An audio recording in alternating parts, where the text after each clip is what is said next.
Good afternoon and welcome. I'm David Wessel. I'm director of the Hutchins Center on Fiscal and Monetary Policy here at Brookings.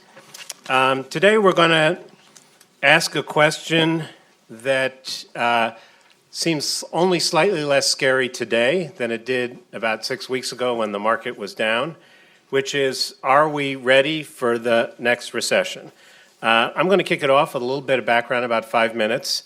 And then we're going to have one segment on fiscal policy, which I'll introduce later, one segment on monetary policy, and then my colleague Louise Shaner is going to come up here and moderate a panel among all the participants, at which time we'll invite you to give your questions. I want to warn everybody that this is very much on the record, and in case you've noticed, there's 2 cameras there.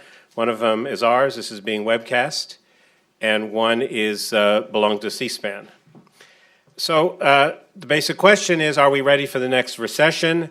In case you're wondering, we have recessions from time to time, and the only point on this slide is to remind you that they come at irregular intervals.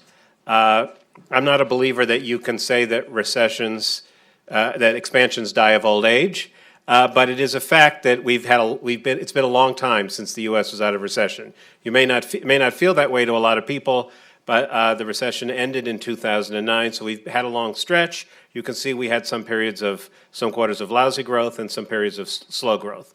And the question really we're asking today is, what if? What if we had the misfortune to be hit by a recession again? Is the fiscal authorities, Congress, taxes and spending, equipped to do what it did the last time? Is the Fed equipped to do what it has done in the past to fight a recession? And I'm particularly interested in what happens if it happens sometime soon, because we don't know what our fiscal or monetary position will be a decade from now. And this is the reality we face. This simply shows you the debt to GDP ratio, the size of our federal debt as a fraction of the size of the economy. And the important thing to notice is that it's pretty high now. If you look, we haven't been this high since the end of World War II. At the end of World War II, debt came down rather sharply. Projections from the Congressional Budget Office suggest that's the current policy line, that at current policies, the debt to GDP ratio is headed higher and higher. My colleague Bill Gale and his co-author Alan Auerbach have drawn another line there which shows you, well, what if interest rates stayed really low for a long time? And you can see it rises substantially less rapidly, but it's still pretty big. We have had big deficits during the period of the Great Recession. You can see there how deep it was in 2009. You can see the deficit has come down as the economy has improved, as Congress raised taxes, and as there was, by accident, a lot of spending restraint thanks to the sequester. You can see that the deficit is not getting much bigger in the near term, but it starts to get bigger during the end of the decade. But for a nation that has like a humongous federal debt, and which is proposing to raise, on current policies, to have deficits of 3% of GDP for the foreseeable future, it turns out the rest of the world is still willing to lend us a lot of money at very low interest rates. The yield on 10-year treasuries, the nominal yield that is not adjusted for inflation, is currently below 2%. And you can see here how unusual that is. Now, one of the things about fiscal policy in our country is that it automatically adjusts to recessions, and some of our panelists are going to talk about this, so I don't want to belabor it. But this is a nice chart based on CBO data. The dark blue there shows you the extent to which automatic stabilizers, that is, things that did not require Congress to do anything, kicked in during the Great Recession, and how much of the deficit was due to them. It's important to note that these automatic stabilizers do not include the big American Recovery Act. So this is just things that took place without any action from Congress. And you can see that they were a substantial fraction of the deficit we ran. For people, these slides are all online. We just gave a little list here of all the things that Congress did in addition to those automatic stabilizers. And the nice thing about this chart is you can see that although the TARP cost $600 billion when it was announced, or $600 billion of the TARP was actually committed. In the end, CBO estimates the ultimate cost is only about $40 billion. And you can see that Congress did quite a few things during the Great Recession. And the question is, given that debt level that we have today, and given the political environment, would we be willing to do that again? Would Congress be willing to do that again? I personally would be happy to do it again if we had another recession. Could we do it again? Then this comes to the question of monetary policy. Now, once upon a time, we believed that, well, you didn't really need too much fiscal policy if you had a recession because the Fed could cut interest rates. The point of this chart is pretty simple. The Fed has cut interest rates. They're at zero. If you look really carefully at the bottom there, they've managed to barely get it off the floor of zero, about a quarter percentage point. We used to think that interest rates couldn't go below zero. Now we're learning in the rest of the world that maybe they can go a little bit below zero. And we'll talk about that. This is a graph of the countries abroad that have negative interest rates. You can see that in Switzerland, there are 3/4 of a percentage point negative interest rates. That is, if a bank puts money on reserve at the Swiss National Bank, it has to pay the Swiss National Bank money. It doesn't get any interest rates. And of course, the other thing the Fed did was QE, buying a lot of assets. And so when Ben Bernanke took over at the Fed, they had less than $1 trillion in assets, and today they have $4.5 trillion in assets. And one of the questions we'll ask is, so what's wrong with 5.5 or 6.5 or 7.5 trillion? Is there some limit to what the Fed could do with QE? And is there some reason to believe that additional quantitative easing wouldn't have the same effect as this did before? But again, this comes in a really unusual context. And the context here is that interest rates around the world are very low. This is a really nice chart taken from it's actually by some Bank of England economists, and it shows you what interest rates are around the world adjusted for inflation on 10-year government bonds. In other words, what we're seeing now is unusual. Rates are low, but it reflects a long period of rates being low. And the point here is that we have reason to believe that interest rates may be lower than normal for a long time. The trend begins well below the Great Recession, and the question is, in that context, will the Fed be stuck near zero for a long time, and how much will that limit their capacity? So could the Fed do more? Could Congress do more? And what would that more be? So to kick us off, we have three speakers, each of whom has a different cut on fiscal policy. Do we decide who's going first? Wendy Edelberg is going first from the Congressional Budget Office. I think I'm supposed to say she's speaking for herself and not the CBO or something like that. No, she's speaking for CBO. Great. And who's second? Ben Spielberg from the Center on Budget and Policy Priorities, who has a nice paper with Jared Bernstein that was posted on their website this morning, a link on our website about ways in which we might want to expand the automatic stabilizers. And then the third is Phil Swagel, University of Maryland, formerly of the Bush Treasury, who will talk about how he sees things. Each of them will speak for 7 to 10 minutes, then I'll bring them all up here and we'll have a discussion. So Wendy, it's all yours.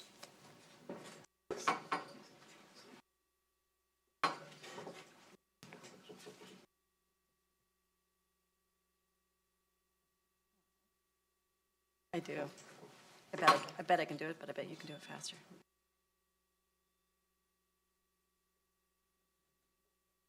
And that's not me.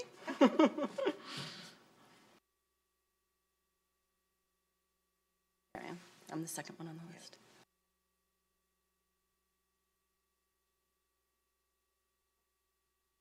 Super.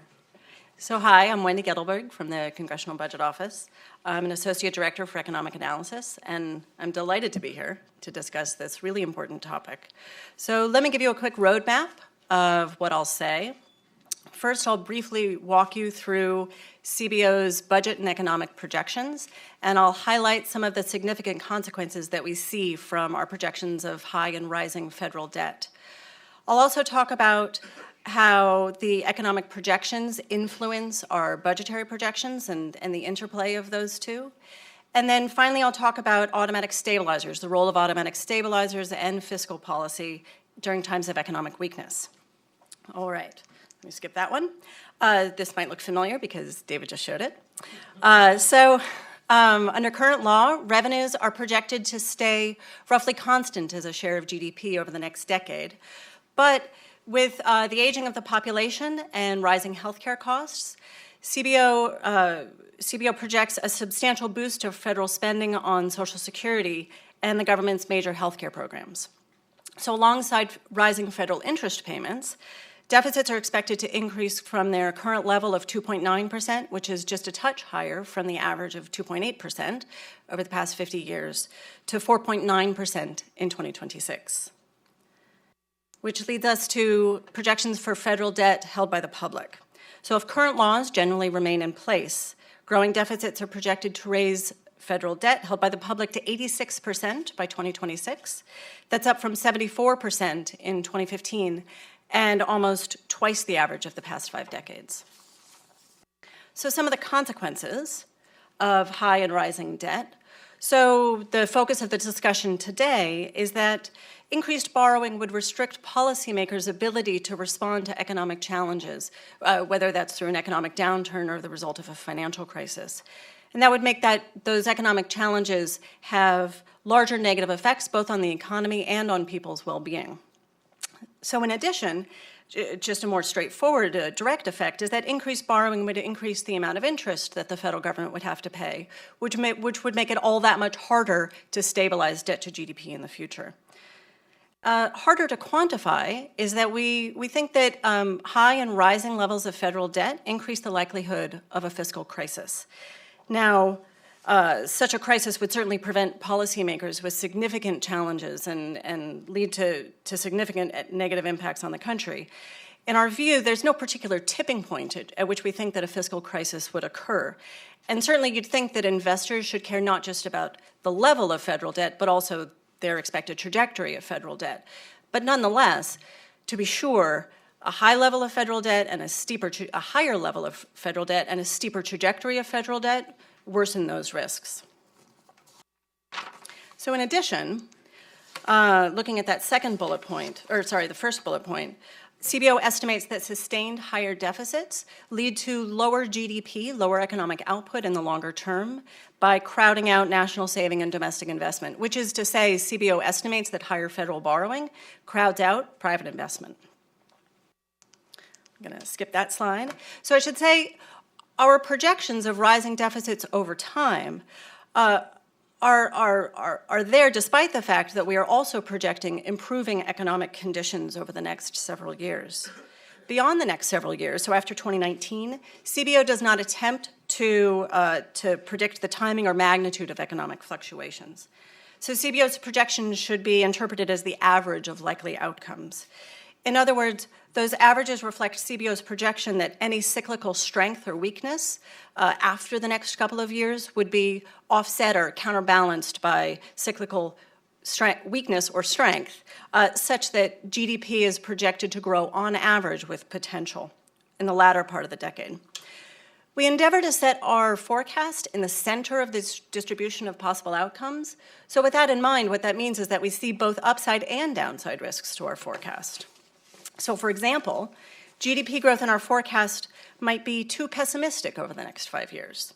So for example, firms might respond to increases in overall demand by doing more robust hiring than CBO projects, and that would lead to faster increases in household income and consumer spending than we project. And on the other hand, of course, there are also downside risks. Our forecast might be too optimistic over the next 5 years. So for example, increased tightness in labor markets may not lead to as fast of an increase in wages as we project, and that would, just as the flip side, lead to less consumer spending and less household spending over the next 5 years. International conditions could be worse than we anticipate. There could be more of a slowing in China than we project, and that would have spillovers on the U.S. economy. And of course, as we are discussing today, the possibility exists that the economy might enter recession in the next several years. The current economic expansion is over 6 years old, which is slightly longer than the average expansion since 1945. Over the past 30 years, expansions lasting at least 6 years with a really low level of unemployment, as we see, have tended to fall into recession within 2 years. However, length of economic expansions vary greatly, as David said. And although the longest expansion in the last 11 business cycles has been 10 years, we see no statistical evidence that the length of a recovery or length of an expansion is in and of itself a prediction of an economy going into recession. Nonetheless, it's of course a risk. All right, so in the latter part of the projection, CBO projects that GDP will be 0.5% below the level of potential. And that's because we estimate that output's been roughly that much below potential over the last 7 complete business cycles. So that projected output gap, you can barely see some daylight between those two lines at the very end of our projection. So That projected output gap has budgetary implications. So just as in the past, any cyclical strength or weakness that we project has budgetary implications through the automatic stabilizers. Oh, let me go back there. So automatic stabilizers are provisions in law that decrease government revenues or increase government expenditures when the economy goes into recession, and then do vice versa when the economy expands. And that's all without any additional actions taken on the part of the government, just as David said. Stabilizers tend to reduce the depth of a recession, and vice versa tend to dampen expansions. Basically, stabilizers affect aggregate demand. So households and businesses who pay less in taxes, or households who receive more in transfers, we think that those changes flow through to changes in aggregate demand, which affect the economy.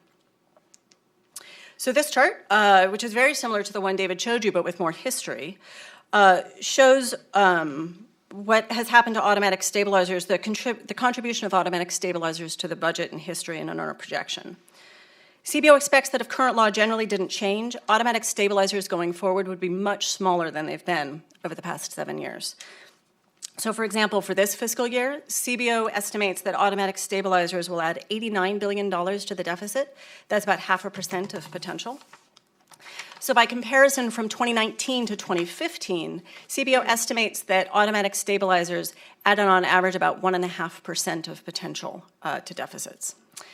In later years, automatic stabilizers are projected to continue to shrink, although they are influenced by that estimate, by that projection of an average output gap. So this table gives the numbers on how automatic stabilizers have responded to recessions in the past. In the recent recession, which was obviously severe, after 4 quarters, automatic stabilizers added the equivalent of 1.5% of potential to the deficit, and then after 8 quarters, 2.1%. So previous recessions have generally seen smaller increases in the deficit from automatic stabilizers. So let's say about 1% after 8 quarters over the previous 3 recessions. But again, also as David said, he stole a lot of my thunder, even after accounting for the role of automatic stabilizers, deficits are still cyclical. For example, automatic stabilizers account for not all, but much of the increase in deficit since 2008. And indeed, in recessions, deficits are typically increased both through automatic stabilizers and through active fiscal policy. Like automatic stabilizers, we estimate that active fiscal policy that lowers revenues or increases transfers also boosts aggregate demand and GDP. In the past, active fiscal policy has provided a short-run stimulus for at least a month, 2/3 of the time that the economy was in recession in any particular year. And in nearly every case, that stimulus involved a reduction in revenues. And in fact, about half the time, most of that stimulus was a reduction in revenues. Active fiscal policy has often had the reverse effect during economic expansions, dampening growth during boom times about half the time. So automatic stabilizers and changes in fiscal policy have different implications for budget projections. So by design, automatic stabilizers are budget neutral. But importantly, I should note that fiscal policies underlying the automatic stabilizers generally do have budget implications, which is to say that the policies underlying automatic stabilizers may affect revenues and spending even when the economy is operating at potential. I suspect we'll talk about that more later. But for active fiscal policy, reducing deficits to stimulate the economy without imposing comparable fiscal restraint in future years would reduce output and income in the longer run relative to what would have occurred with no changes in fiscal policy. Which is to say, CBO concludes that the estimates that the benefits of fiscal stimulus are temporary, but the costs are permanent in absence of any offsetting changes to fiscal policy in the future.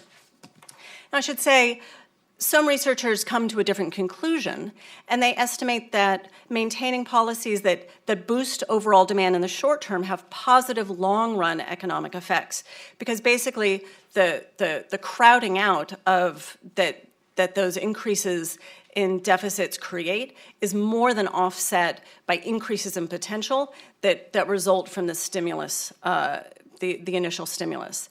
Which is to say, the increase in demand raises the economy's long-term potential by enough to offset the negative effects of crowding out.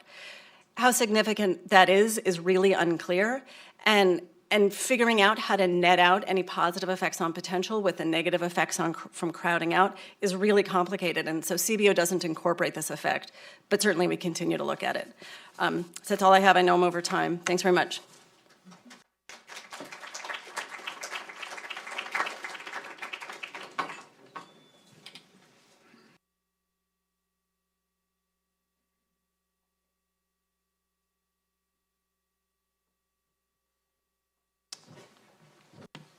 So I just want to start out by thanking David and the Hutchins Center for hosting this event today, and also thanking all of our fellow panelists and all of you for being here to talk about what we think is a really important topic. I also want to thank my co-author of the paper that we just released, Jared Bernstein. Thank you very much. I want to thank my co-author, Jared Bernstein, and all of our colleagues at the Center on Budget and Policy Priorities who gave us really invaluable feedback as we developed the ideas that are contained within our paper. When I think about the question that motivates this event, are we ready for the next recession? I really think there are two answers to this question, a short answer and a long answer.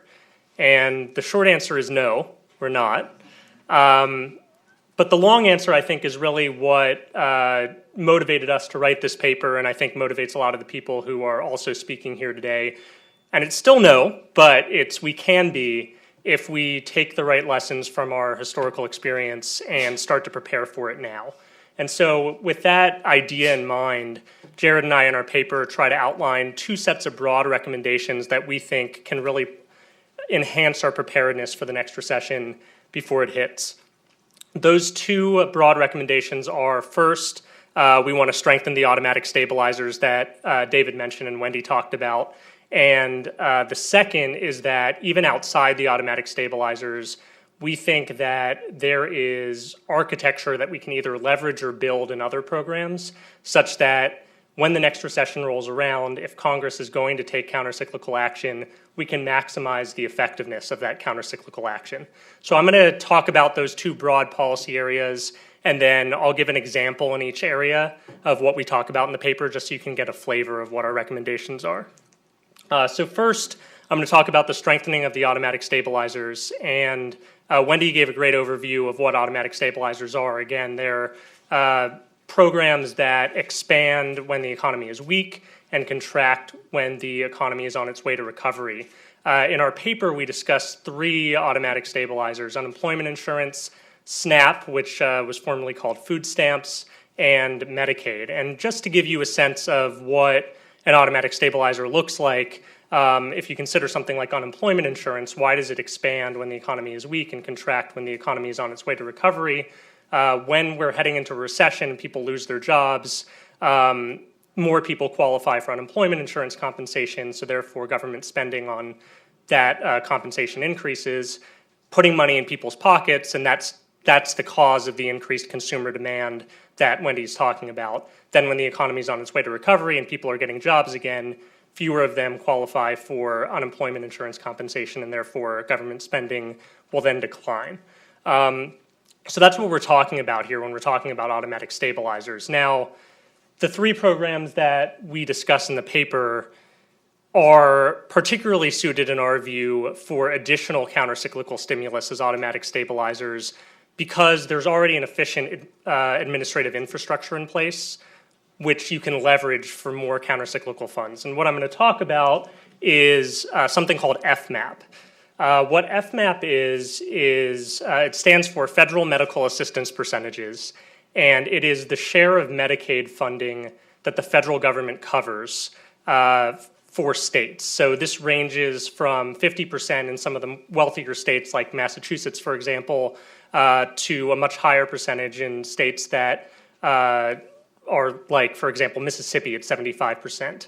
And during the last recession and during the recession in 2001, the federal government boosted the FMAP, meaning it paid a higher share of state Medicaid costs. And this was a really effective form of countercyclical stimulus during those recessions because it's a form of state fiscal relief. You might know that states have balanced operating budget requirements. So during recessions, when their revenues are falling, there's a lot of pressure on states to either cut services or raise revenues to make sure they meet those requirements. And what boosting the FMAP does, or boosting the share of Medicaid spending that the federal government covers, is it lets states use what used to be their share to cover other aspects of their budget shortfall. So it's really effective in that respect to make sure that whatever service cuts or revenue increases states might have to undertake during a recession are not as severe as they might otherwise have to.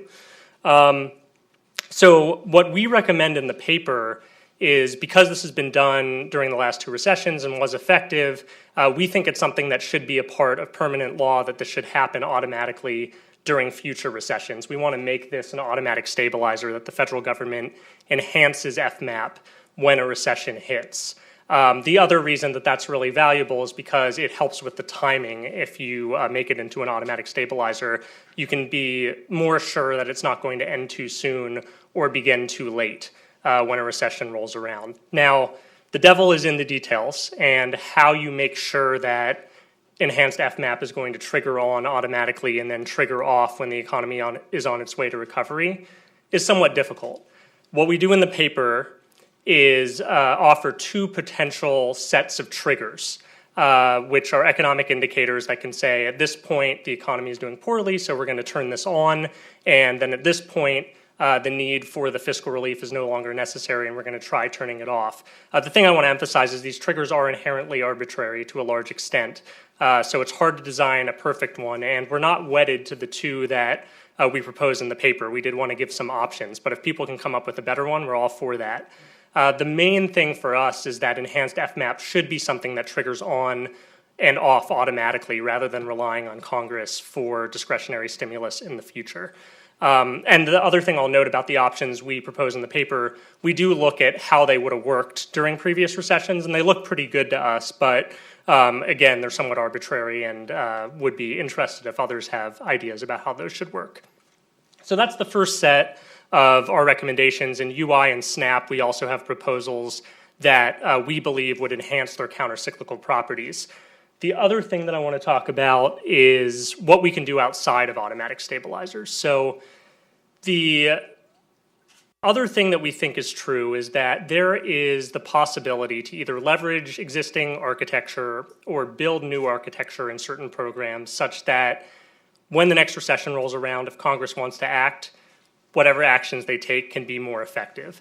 And we talk about this in the paper in the context of both direct and subsidized job creation and housing assistance. And the one that I'm going to talk about is direct or subsidized job creation. What we propose in the paper is the creation of an employment fund. And what the employment fund would consist of is two components. One would be a subsidized jobs program, a flexible funding stream so that states could fund subsidized jobs programs. This is modeled after a program called the TANF Emergency Fund that was enacted during the last recession and worked pretty well. And the other aspect of the employment fund that we propose is something that a commission co-chaired by Larry Summers proposed last year, which is a set of fully funded national service jobs. They recommended about 500,000. And this employment fund would leverage both those fully funded national service jobs and a flexible funding stream for state subsidized employment programs on an ongoing basis. So this would be during normal economic times. The reason that we propose this is because these programs are difficult to ramp up from scratch immediately. And so even though the TANF Emergency Fund Subsidized Jobs Program was effective during the last recession, we think it would have been more effective if it had had an infrastructure to build on already and could have gotten off the ground sooner. So our belief is, especially if we have this ongoing structure in place during normal economic times, when the next recession rolls around, Congress can do much more efficient stimulus through some subsidized job creation and some direct job creation. To bring it full circle again, I think we're all kind of in this place right now where if we were asked, are we ready for the next recession right now, the answer would be no. But the long answer we do think is really possible. And if we do strengthen our automatic stabilizers and build some architecture and other programs like we recommend in the paper, we really think that we will be ready for it when it gets here. So thank you very much.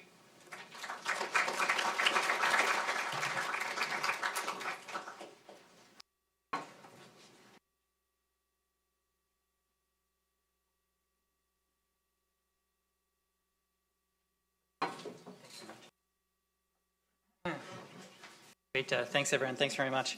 So I'll also talk about policies for the next recession.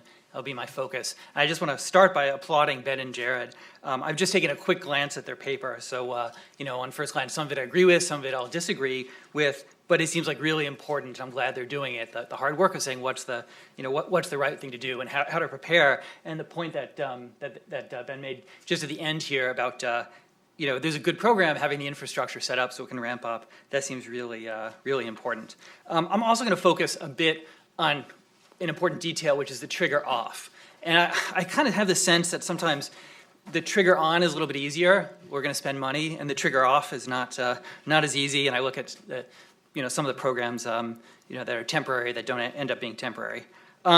Okay, so the next recession, obviously some of the focus on policies for the next recession is driven by unhappiness over the current recovery. And there's an obligatory joke here about recovery summer, but we all know the repeated false dawns in the sense in which even the current recovery is not super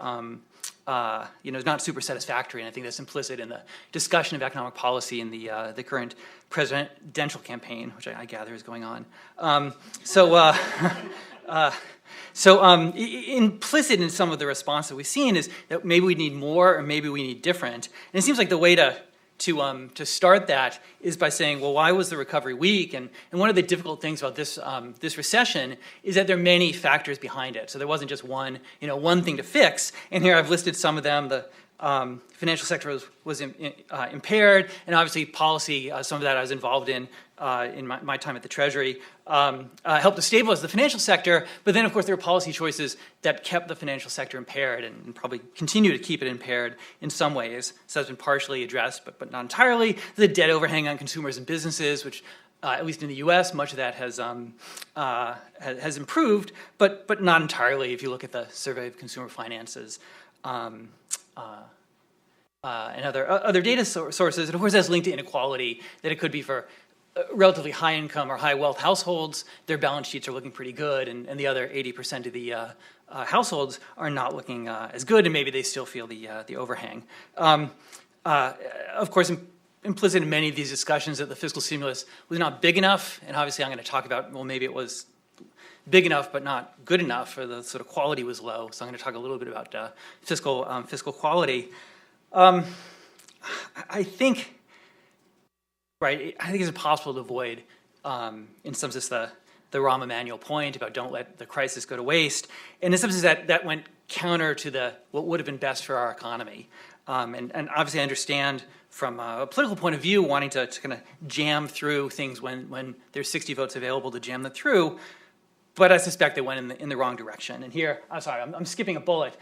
Here, I mean, the recovery is held back by policy choices, right? There's a sense in which we're layering on disruptive change in the middle of recession. And so, without, going into was ACA a good thing or a bad thing, and, I can go into all the arguments there. Dodd-Frank, the regulatory surge, uncertainty about the rule of law in various situations.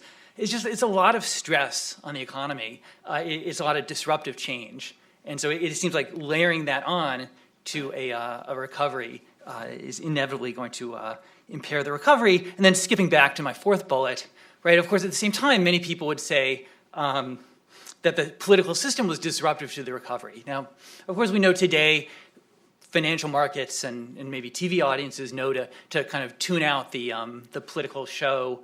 We're not going to default on the debt and things like that. But of course, back in 2011, maybe people didn't quite get that. So I do understand the idea that there's been political disruptions and that's interrupted the recovery. It's kind of tough to say, okay, well, let's fix the political system. It's not a great policy recommendation. On the other hand, there are times when things worked, and that's. To me, I look at things that worked, right? On student loans, for example, right? President Obama and Congress worked very well together. The Medicare doc fix, the what I call the Obama-Bush tax cuts were extended in full and then mostly made permanent. So there are times when the political system has not held back growth. And then lastly, I think there's still an open question about, is the recovery weak, or do we just have a diminished growth trajectory? And I'm going to return to that at the very end when I talk about my conclusions.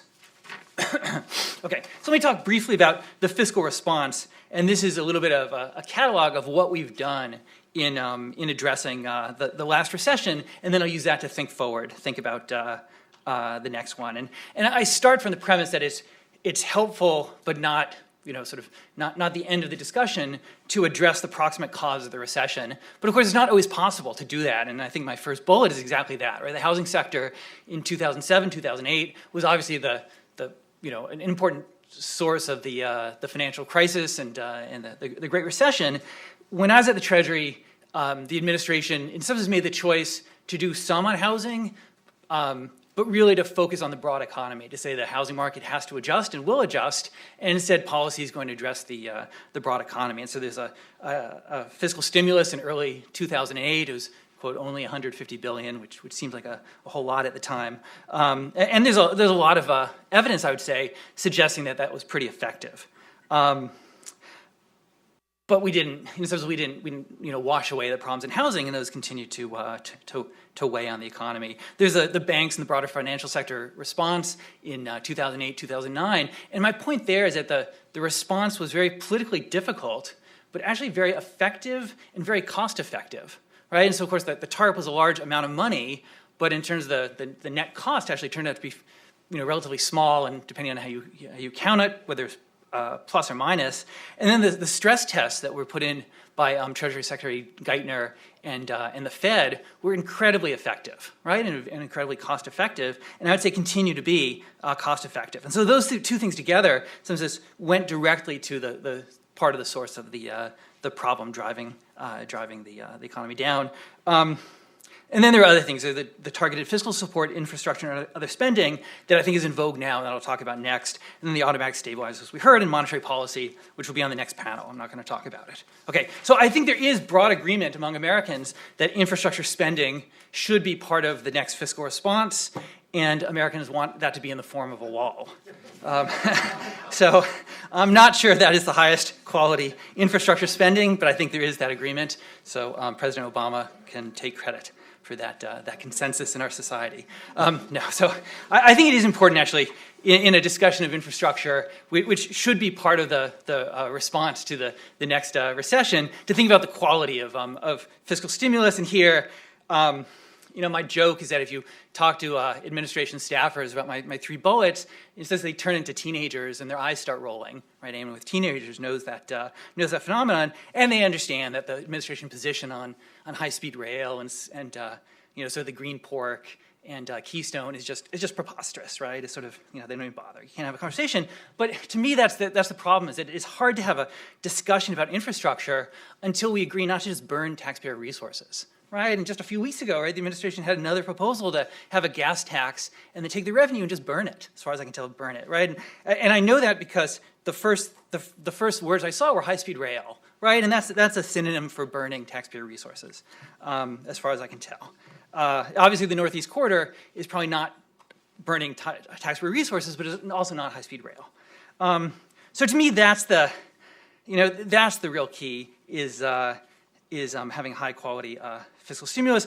Romer and Romer did a paper analyzing the Sanders plan, and they downplay the impact of infrastructure spending for long-term growth, but they still see some benefit for it in the medium term. Okay, so that's still there. Okay, so let me think about policies and fiscal room. I'm going to skip ahead a little bit just in the interest of time. So my answer is yes. I think there is fiscal room to do a new stimulus spending. So if there's a recession soon, I think we could do it. Before then, I think it'd be very useful to prepare for the next downturn. And the things I have in mind there are exactly the kind of work that Jared and Ben are doing, is to say what works and do more of the good and less of the bad. And especially I'd focus on less of the bad. Think about what didn't work and let's do less of it.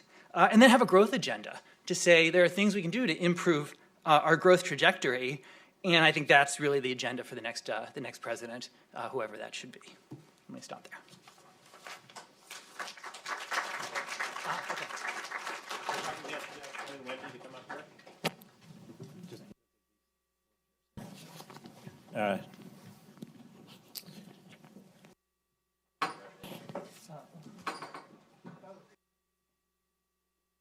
So, yeah, thanks. So, thank you all for trying so hard to stick to the time, even though Philip made you skip over 2/3 of your slides. I want to pick up, though, on one thing you said at the end and ask Wendy and Ben about this. So there is a view out there that we don't have the fiscal space. That is, that debt is so high that if we had a recession soon, that we wouldn't be able to borrow money to fund whether they were automatic stabilizers or discretionary fiscal policy. Wendy, how do we even think about that? Do we know? And what are the arguments on one side or the other? I think this gets back a little bit to our interpretation of the literature, which is there's no particular trigger. So we know that lower debt is better than higher debt, and we know that a flatter trajectory of debt is better than a steeper trajectory of debt. So we can make those qualitative statements, but it's hard to know when investors might lose confidence. But one thing I will say is that it should be true that investors should care not just about levels, but about trajectories. So a fiscal response to economic weakness that credibly only temporarily raises deficits and debt and comes coupled with some sort of long-term response, or maybe even actually gets layered on top of a longer-term fiscal agenda that stabilizes debt to GDP, should have very different implications than implementing policies that make debt to GDP steeper than it is under current law. Right, but so I think there are many economists who would say it would be ideal if we had short-term stimulus and long-term deficit reduction, and so far none of them have been elected to Congress. But we can continue to say it. Gonna hope. Ben, how do you think about? Do you worry at all about having too much debt? So I think our perspective is we like to think of ourselves as cyclical doves, structural hawks. So definitely agree that all else equal, we want declining debt to GDP ratio, but our view is that all else isn't equal, and especially that's the case during recessions. So we think that when you're thinking about the automatic stabilizers and the types of recommendations we're making in the paper, we really need to weigh what are the benefits of doing these things against the potential drawbacks of higher debt to GDP. And we really think that the benefits far outweigh the potential drawbacks. Louise came out with a paper recently, actually, where they examined the long-term fiscal outlook and our fiscal space, and I think agreed that that automatic stabilizers are a place where we should definitely be bolstering what we currently do. Right. And Phil, is it your point that you're cool with bigger automatic stabilizers, but you're not so cool about discretionary fiscal policy because, in general, discretionary fiscal policy hasn't been very well designed? I mean, it's a mix, right? I'm cool, I guess is the word you used. With You sure you tell your teenagers? yeah, exactly, cool. exactly. Yeah, we have three of them. Don't tell them that I'm older than you are. Exactly. You know, I look at the discretionary fiscal policy of the last two recessions, and it actually worked reasonably well. I mean, I look at the 2008 fiscal stimulus. So I accidentally almost implied something good about ARA, so I take that back. That's a joke. I was noticing that. I was a little worried here. So I really think there's a literature suggesting ARA was effective in some ways. It probably wasn't as effective as it could have been. But the 2008 stimulus was in some ways remarkable about how quickly it was agreed upon, and then how quickly it got out into the economy. Which presents this as a contrast with the 2009 stimulus.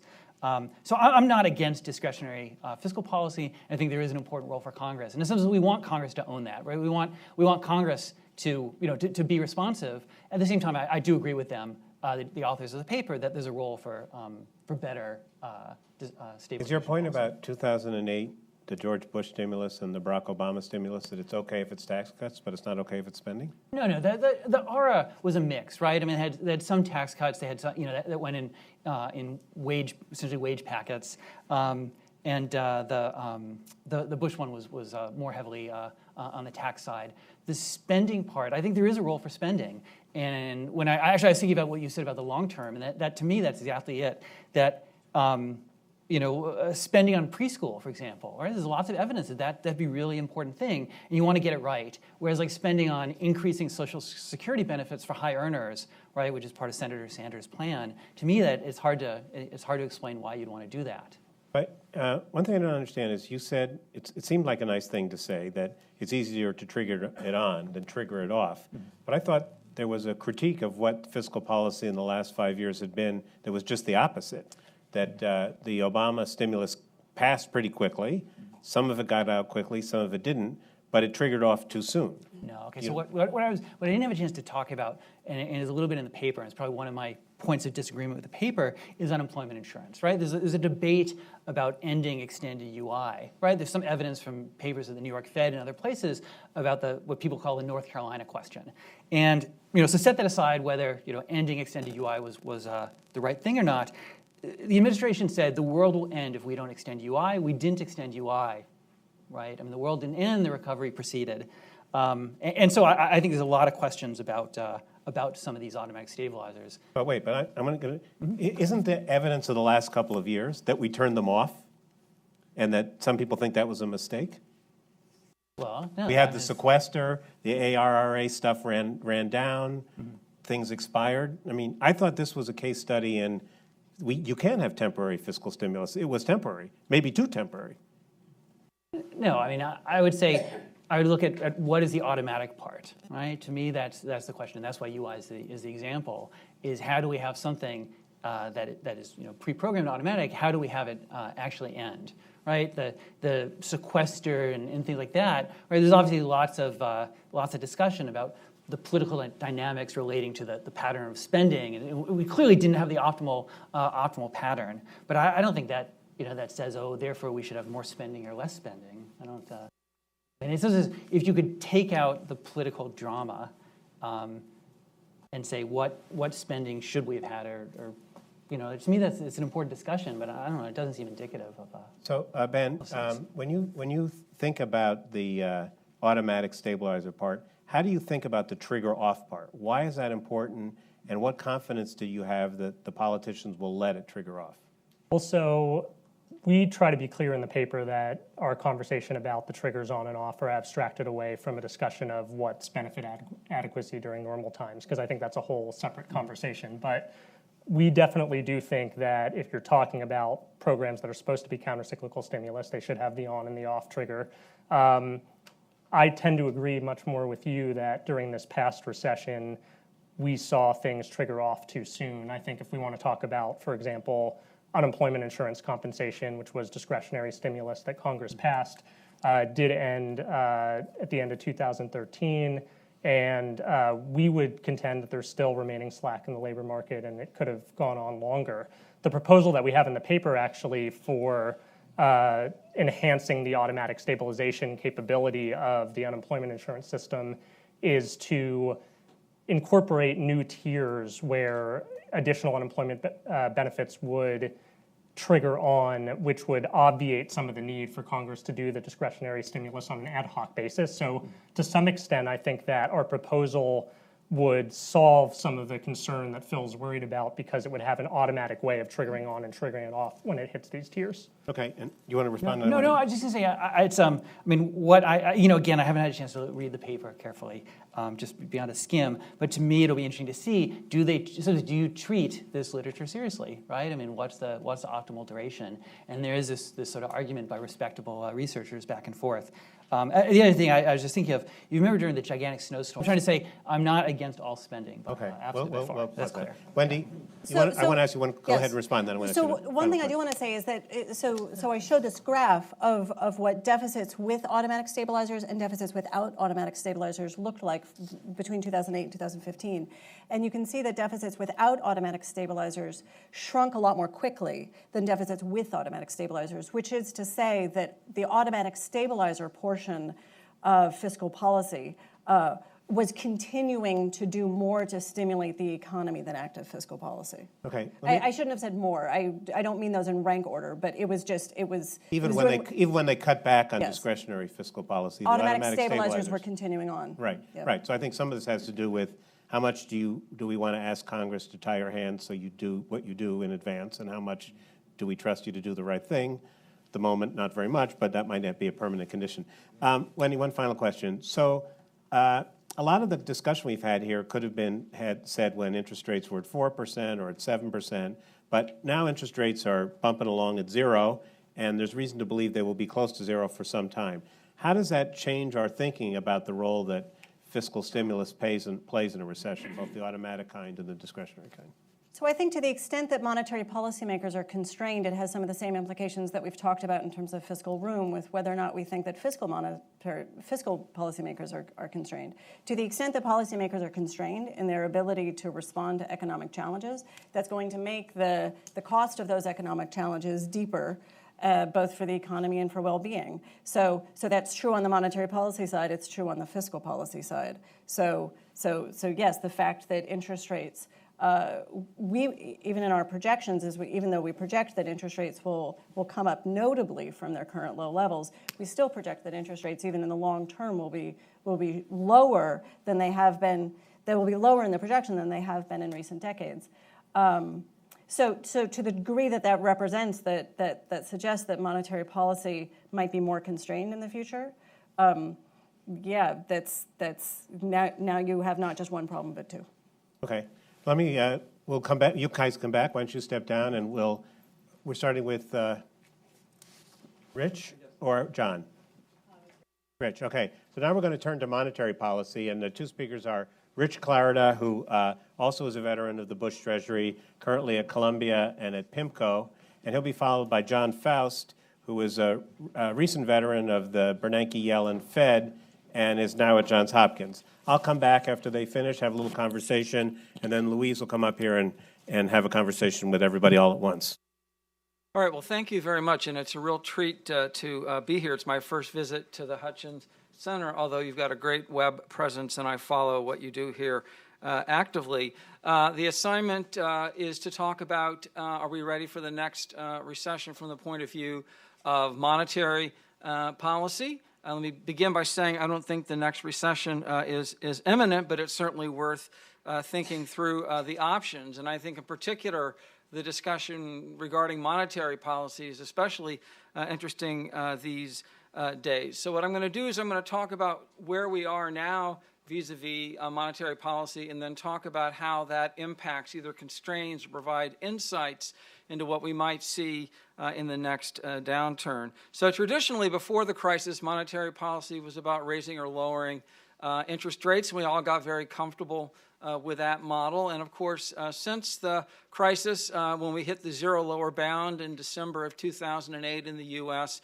the Fed had to pursue, out of necessity, different measures. And the primary unconventional or new measures the Fed pursued were various forms of quantitative easing and more sophisticated and precise forms of forward guidance. So to start off with some historical data, quantitative easing, we're all familiar, is purchasing large quantities of government bonds. But unfortunately, I think the term quantitative easing has always been a bit misleading, because what's been important about QE is not the size so much, but what the Fed has been buying. And it's been buying a lot of mortgage-backed securities, and it's been buying a lot of long duration or long maturity treasuries. And I'm certainly in the camp that believes that, although there's some academic debate perhaps, that I think the QE programs as implemented by the Fed have worked, because they have taken interest rate risk out of the market and have taken the risk embedded in mortgage securities in the market.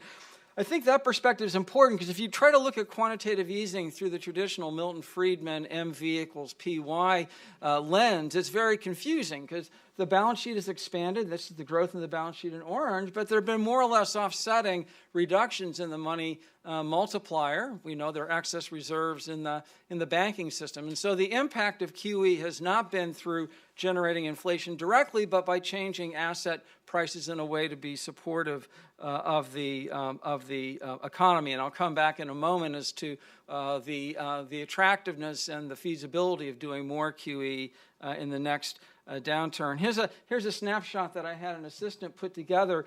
This is essentially the maturity profile of the Fed's balance sheet under a scenario where at some point they passively let the portfolio run off. You can pick your favorite date. Until the date on the horizontal axis, the Fed is committed to reinvesting those proceeds as those securities mature. Now, mortgages are tricky because mortgages nominally last for 30 years, but most people pay off their mortgage, or on average mortgage is outstanding for about 7 years. So you have to make assumptions about the maturity or the payoff on mortgages. But the impact here, the message of this slide is simply that because of the size and the scope of the QE program, it's going to take some time, even in the absence of the next recession, for the Fed's balance sheet to normalize. And importantly, as I'm sure John will remind us, the normal size for the Fed balance sheet is a lot larger than it was in 2007 because of the growth in the demand for currency, which, if anything, has been growing more rapidly. So even if the Fed gets back to a normal balance sheet, it's going to be bigger than it was in 2007 or 8. Now, another key fact of life that the Yellen Fed has been reminding us of is this notion that the liftoff for Fed rates, and again, David's chart showed you with a microscope, you can see that 25 basis point increase in December, but there is a liftoff path, and I'll come back to that in a moment. And one reason why we have a very gradual liftoff path as communicated by Chair Yellen and others is this notion that the equilibrium, or as I've called it, the neutral real interest rate in the economy is lower than before the crisis. Now, the neutral interest rate is an important input to monetary policy. It's also unobserved, and it's also time varying, which, as John Faust, as the world's leading expert, can tell you, means it's a really hard thing to nail down econometrically. But the best guess that we have is that neutral policy rates in the U.S. and around the world are a lot lower than they used to be, which means that the ultimate Fed destination in this cycle is lower. Now, a corollary of that is that even when you get to that destination, rates are going to be a lot lower than they were before the crisis, which means that any adverse shock is more likely to put you into a situation where the central bank will have to use unconventional tools. The rule of thumb in the famous John Taylor rule was to aim for a policy rate of 2% inflation plus John's assumption of a 2% neutral rate. So you'd have rates of around 4%. Indeed, on average, from 1994 until 2007, that was the average funds rate in that period. And in a new neutral world, because the destination is lower, you're more likely to need to use unconventional policies. Another striking thing that's worth following is the evolution in the way financial markets think about the destination for Fed policy. So what I've plotted here is the evolving view about short-term interest rates in the U.S. at a particular point in the future, December 2018. And this contract has been traded in the futures markets for a long time. And what's striking about this, and again, you have to make corrections for things like liquidity and term premium, but this gives you a first cut at evolving market views of where the ultimate destination is for Fed policy. And what's striking is if you go back into those dark days of 08 and 09, and even after the taper tantrum in 2013, folks thought the Fed was going to get rates up more or less to where they had before the crisis, roughly 2% inflation plus 2% real. And you see those expectations have been trailing down pretty substantially to the point that there's a pretty big gulf between the Fed's blue dot exercise, which we can discuss during Q&A if you wish, and market pricing. Part of this is, of course, simply the fact that market pricing has to factor in not only the most likely scenario for the economy, but the tail risk of not getting to neutral, and it's slightly different from the dots. But the reality is that the markets have certainly are very much in this view of a gradual liftoff. Now, just a little bit on economic theory. You probably remember from a macro course that you took in college that there's a rule of thumb that relates real interest rates to growth rates. And if you look at the underlying math, there's a lot of slippage there. I'm just trying to get an equation from one of my papers. But the key point is that even if you're in a world where the only thing that drives real rates is growth, modern macro models say it's really the global growth rate, not any one country's growth rate, because we have an integrated capital market. So even if we haven't changed our view of the U.S. growth outlook, if global growth slows, we'd expect that to have an impact on on rates. And so I think that needs to be regarded as well. Yet another reason why we're more likely to see the Fed needing to use unconventional tools in the next downturn. This is a chart which I keep putting in because it attracts a lot of attention. So I typed into Google a chart illustrating the complexity of Middle East geopolitics, and this is the first thing that popped up, and I love it. I had occasion to have a conversation with Daniel Yergin about a year ago, and I showed him this chart, and I said, what do you make of this? He said, looks about right. So, and of course, he knows a lot more than I do. So the key point here is not to get into our views of alliances or conflicts in the Middle East, but merely to say that even though so far we haven't seen any huge repercussions, there is a lot more risk geopolitically in the world, potentially. And Ken Rogoff, who you all know quite well, had a nice piece recently making what is a very basic but fundamentally important point, which is that even a small increase in investor sentiment about extreme outcomes can lead to very big repricing of safe sovereign bonds in a world where there's a desire to hold those assets as an insurance premium against adverse outcomes. And so just to give you an example of this, what I plot is the total realized return to someone who on January 1st, 2008 had bought a 30-year Treasury bond. Don't do anything fancy, lever it up, or do any options. You just buy the bond and go to sleep. And even though bonds are boring, at the end of the year, your total return would have been up about 40%. And so sovereign bonds of a handful of countries, think Germany, think the U.S., do provide that premium. And so in addition to the other factors, slower growth and neutral and the like, there is this desire for these assets. And of course, given that many other central banks in the world have gone to negative rates, there's yet even another reason, and this gets to the fiscal discussion about the profile for U.S. Rates. I've given various examples here of forward guidance. There was a recent conference in New York discussing forward guidance as a tool, and it's important to remember that in a lot of our textbook models, forward guidance shouldn't have any impact, but in the real world it tends to for a couple of reasons. One is that it gives us some insights into the central bank's reaction function, and number two, depending upon how you formulate the guidance, in particular the calendar date-based guidance, which began under Greenspan and was extended under Bernanke, can have a very powerful effect on market expectations. So forward guidance is one of those things that in theory shouldn't work, but in practice, if it's appropriately communicated, I think can work. So just a couple more slides to finish up. Obviously, we know that we've gone through a big severe crisis and a very sluggish recovery, but it's also true, and these are CBO estimates of potential output. So another factor that makes the Fed's life either interesting or complicated, depending upon your choice of adjectives, is the fact that even though because of oil prices and recovery, inflation's been below the Fed's target, we are getting to the point where the traditional output gap measures are closing, which creates an interesting problem for the Fed if there's perhaps more inflation down the road than currently expected.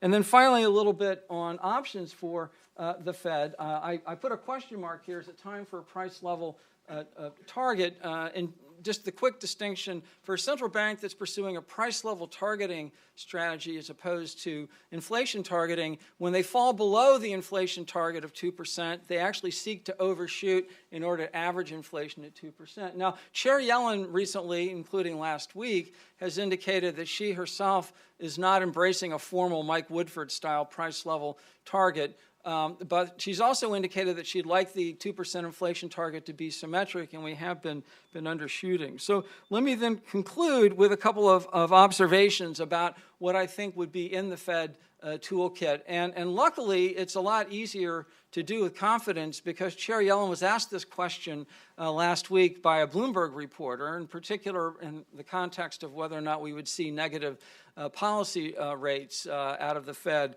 in the next downturn.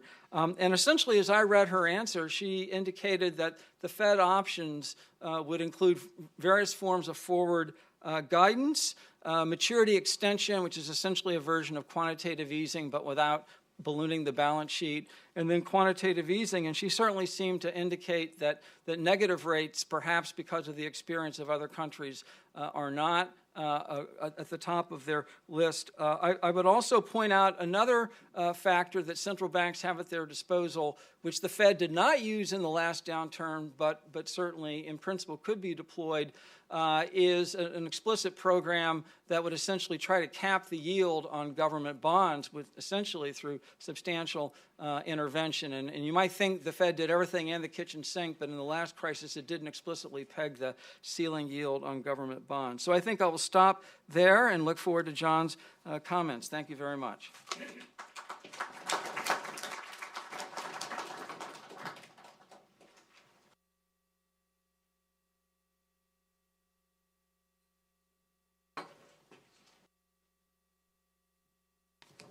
Thanks. It's a pleasure to be here to talk about this somewhat ominous question. Rich is much more prepared, more quickly prepared than I am, and sent his slides a long time ago, so I actually had an opportunity to make my talk dovetail with his a little bit, and so the issues have been set up very nicely. But I think there's a few ways we could think about this question. Is the Fed ready for a recession? Now we've directed it at the Fed, not we. And there's a lot of ways you can think about that. Is it aware of the risks? Is the Fed prepared to do what it can? Would the Fed's response be powerful and effective? So we got yes, and at best, modestly so is the answers. And I think that's kind of what the answer was about fiscal policy as well. I want to embellish that. But first, let me say one of the reasons why I think it would be modestly so is that when I was, I spent a few years as special advisor to the Federal Reserve Board and was there when the aforementioned fiscal cliff event happened.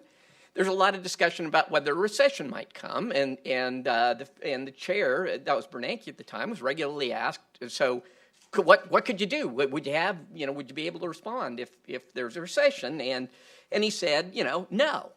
That the tools in place at that time didn't probably weren't enough to completely offset such an event. So the question is why, what do we think? Things could be better now or worse now? A few years have gone past. And I think the answer is probably the economy's healthier, so it'd certainly be less scary. But as far as the tools are concerned, it's about the same, or perhaps even they're weaker. So let me go through that. We can go through various kinds of tools, the ones that Chair Yellen was asked about in the press conference. I'm going to divide them into things the Fed tried, things the Fed didn't try, and things folks talk about but probably aren't legal. And the last is various forms of helicopter drops, which get talked about a lot. So let me talk about things that were tried. Forward guidance. Now, forward guidance, you tell folks what's going to happen. There's a misconception about, oftentimes the distinction isn't drawn between two forms of forward guidance. I'm going to call one prescriptive. And the idea here is that somehow the current FOMC dictates policy to future FOMCs. In fact, dictates that they will follow a policy that they're not going to want to follow. This goes in the not tried discussion. No central bank in the world has tried this. So when we get to not tried, I'll discuss it, but not now. Things they have tried, well, they did forward guidance, but it's what I might call information-only forward guidance. An example would be the famous thresholds that the Fed announced. They said we're going to keep interest rates at zero at least as long as the unemployment rate is above 6.5% and inflation remains well behaved. That's a paraphrase of a longer statement. There's an underappreciated fact here that information-only forward guidance, that's going to add accommodation only at times when the public misunderstands what the Fed's intentions are. When the public understands how accommodative the Fed intends to be, telling folks what you're going to do doesn't do anything. Now, as we saw in Rich's picture, interest rates declined fairly steadily and still remained high relative to today, even in 2012 and 2013. There was still room for the Fed to say, no, you don't get it yet. We intend to be really accommodative. It's not clear that room is still there. In fact, anybody who's checked recently will realize that market measures of expected policy suggests that the market or the market's derived expectations are actually that the Fed will be more accommodative than it claims it's going to be. So if you did forward guidance right now, or you followed what the Fed is saying, it would actually represent a tightening. So forward guidance still works. Forward guidance is just clarity about what you're going to do, the information-only forward guidance. Clarity is a great thing. The Fed should do that. But it's not going to have the oomph that it did when we were brand new at all this, and folks just didn't get it. And so the Fed would announce something, and people would go, "Oh, I see. They're really serious about this." That had an oomph. Next time around, there won't be as much of that unless the market has really changed its opinion. So next, there's large-scale asset purchases, what people call QE. The Fed calls it large-scale asset purchases for the reason that Rich pointed out that QE is kind of a misnomer or misleading. So the idea here is that you go out and you buy a bunch of long-term bonds. You've increased the demand for those. That pushes up their price, which is the same thing as driving down their yields. So you drive down the yields on long-term securities, and hopefully then that stimulates the economy. So you can ask, is there still capacity to do that? And there's various ways you could look at the capacity question. You could say, is there still a quantity of stuff to buy? And there's only so many mortgage-backed securities out there. There's only so many government securities out there. And so there are limits there, but there's still plenty of capacity in that sense. But in another sense, it's not clear that the capacity is quite as large, and it's the same point about interest rates that we've been talking about. QE2, the famous QE2 program was adopted at the end of 2010. Rates were around 3.5.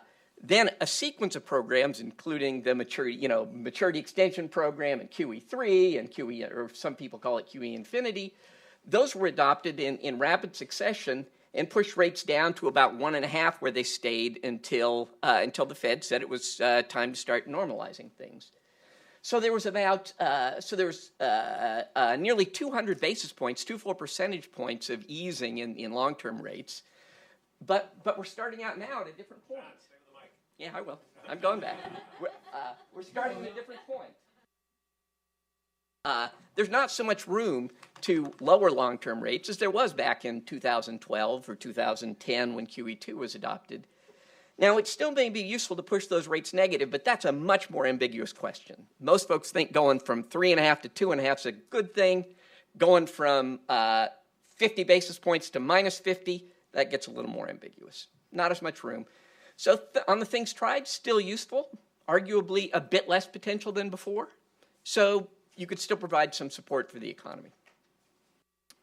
Things not tried, well, there's that prescriptive forward guidance, and that's where you promise to deliver an inflationary boom in the future when interest rates are no longer zero. So a few years down the road, you say, once I get the power to do so, I'm going to produce an inflationary boom. And the idea is that households and businesses, anticipating future good times, spend more today, because that's what economists say you do. If there's going to be good times in the future, you start doing more today. So why didn't anybody use it? Every academic paper says that's the right thing. No central bank tried it anywhere in the world. Well, it requires the private sector to overextend itself today, having faith that that party is going to happen in the future. And central banks announced that in their explanation for why they didn't do that, the ECB, the Fed, the Bank of England have all said they had lots of reasons to be dubious about this. For the Fed, one key reason to be dubious about it is that the current FOMC can't dictate future policy. We could have a chair turnover soon. We could have a chair turnover with a administration turnover. We could think about promising to deliver a party 2 years from now, but Rand Paul is chair at that moment. The point is, there's no legal way, and there's perhaps no credible way to promise that several years in the future this boom will happen. Still worth a try? If things get bad enough, sure, maybe. So close cousins to this are price level targeting, nominal GDP targeting, raising the inflation target. The immediate effect of all those is to cause this inflationary boom at the current moment. If it's not credible, it's not credible. So these might be fine on average in the long term. In the fullness of time, maybe it'd be the right thing. But would it have the immediate benefit today that we're looking for? Perhaps, but it's no more likely than the prescriptive forward guidance to do so. Not right here, negative rates. On the table, but not favored. I don't want to say more about that. It's a long discussion, and I'll say about what Rich did. On the table, Chair Yellen said, not going to be done. Finally, there's helicopter drops. You know, Peter Pratt said all central banks can do it. You can issue currency, distribute it to people. The question is, you know, when it's opportune to do that. As it turns out, central banks have mandates. Most couldn't legally give away cash, as it turns out, so it's got to go some other way. So maybe there's stealth helicopter drops. So there's various ways that could happen, I suppose. But my main point about helicopter drops is that for the Fed, as the Fed's mandate is narrow and much more precise than many central banks. So you're going to have to check with the lawyers first before you think that some kind of helicopter drop is going to work. Lots of Fed legislation, both about fees, about interest rates, and other legislation, has the clear intent of having the Fed operate at market prices and avoid any implicit or explicit subsidies to the banking system. And so all of these ways that are that start to look like helicopter drops are dubious under the Fed's mandate. You know, maybe folks can figure it out, maybe they can't. Bottom line, not out of ammunition, can still provide meaningful support, but that's modest support. You might try some of the stuff that's not been tried yet, but there's a reason it hasn't been tried yet, because folks didn't think it was going to be as good as what they were doing. Okay.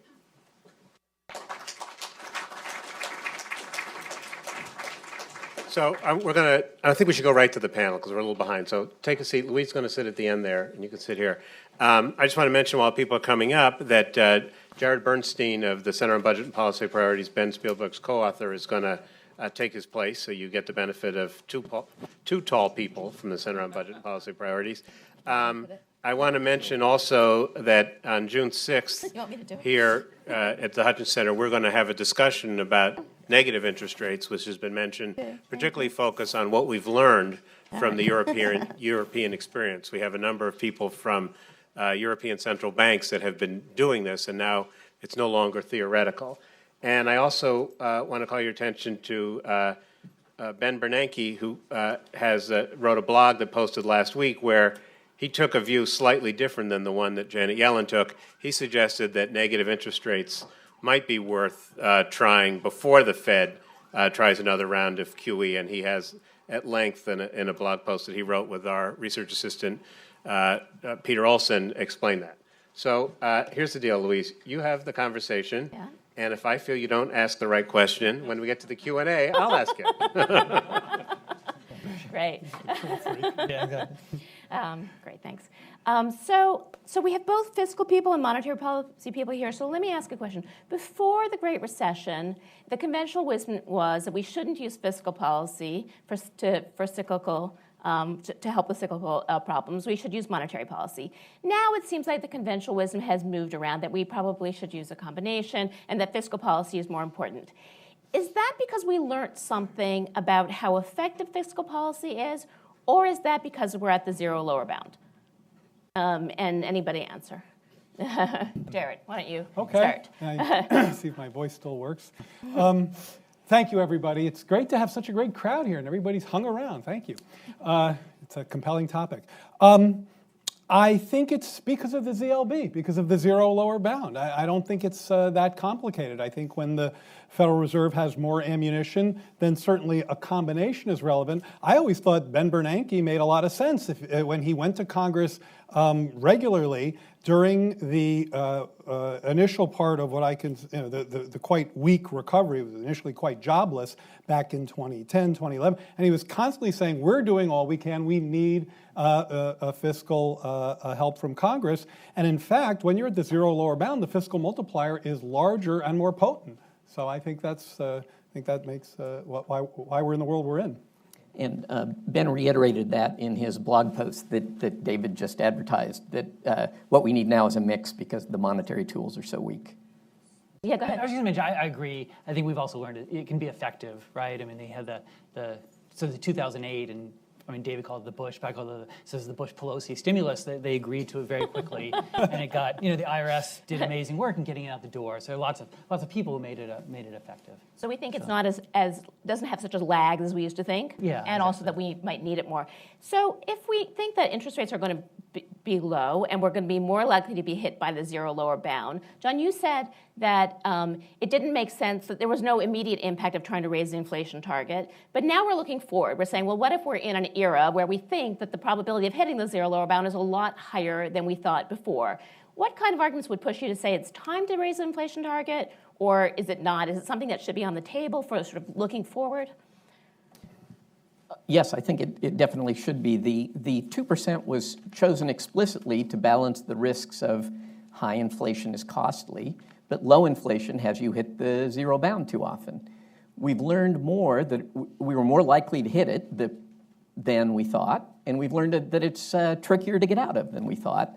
Both of those say you should at least redo that computation, the same one you did, update it, and see if it still says 2%. I think I think that's undeniable. But just riffing off of John's, what I thought was a great presentation, suppose they said 3. I thought the implied in your presentation was no one would really take them that seriously. They wouldn't be able to get us whether there. you could hit that on average over time, that over the next 50 years, if that's going to be our policy, could you achieve it? Mm-hmm. Yes.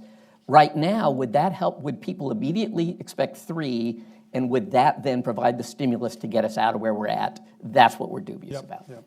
Rich, do you agree? Or? Yeah, I think it's a practical matter. I think it's unlikely to see a formal elevation of inflation target to 3 or Olivier Blanchard's 4, but I do think over the next 3 to 5 years, central banks being more receptive to some version of averaging inflation, probably not go all the way to a Woodford price level target, but could I see a central banker saying, for the last 5 years, inflation's been 1.7, so we're not unhappy if for the next 5 years it's 2.3? I think we could see that. I mean, the arguments that inflation's getting out of control is just, we're on the verge of out of control inflation. That just hasn't panned out. So we've talked about what state fiscal and monetary policy are in for the next recession, maybe what economists have learned. Are our politics ready for the next recession? And what do you think that the political lessons that have been learned at the state level, by people, by Congress, and how does that impair our ability to fight the next recession? Wendy?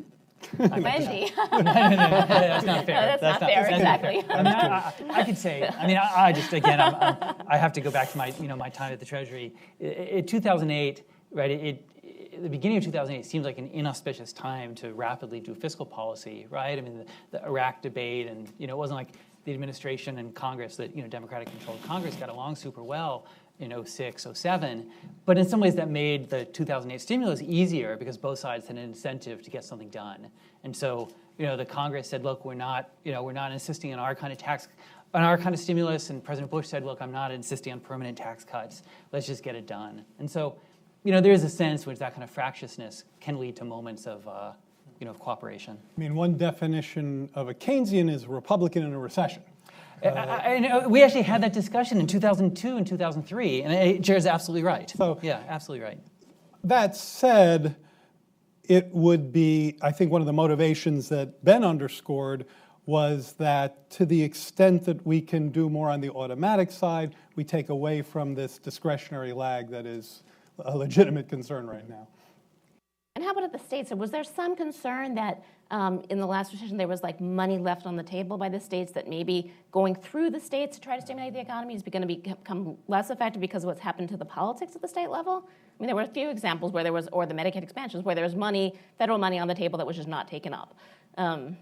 Yeah, I think there was some of that, but if you kind of go down the list of multipliers, and by this I mean which was most effective in terms of getting bang for the buck, state fiscal relief score is very high, and this isn't just the kind of This comes from not just the modeling work, the type that CBO or Zandi and Blinder did, but also some pretty careful empirical work about how state fiscal relief played. And I would suggest that it was, very effective in large part because of the balanced budget requirement that Ben noted. To the extent that there was some money left on the table, that doesn't strike me as that doesn't dissuade me from our recommendations.